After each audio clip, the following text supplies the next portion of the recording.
这一次啊，我要针对，哎，我不知道这个我录的东西还有人看，所以呃，还蛮感谢这些有在看这些影片的，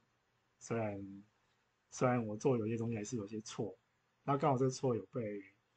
热心的这个呃视听者所发现，那我之前这边是有写错的部分我稍微框选一下。我在第一节部分录制其实我这边是写太快，我写错了。哎，等一下，表面这样，不要填满。好，这个伴随矩阵其实是规则很简单反正就是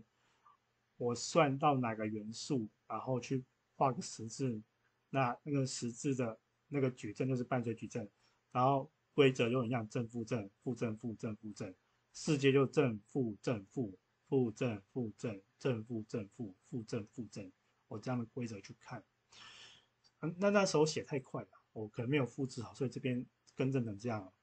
那么就对有看第一集影片的说声不好意思那我这边就做个更正。那其他相关计算应该是没什么大问题。那这题的话可以自己练习一下，验证一下这个计算的结果部分。以上。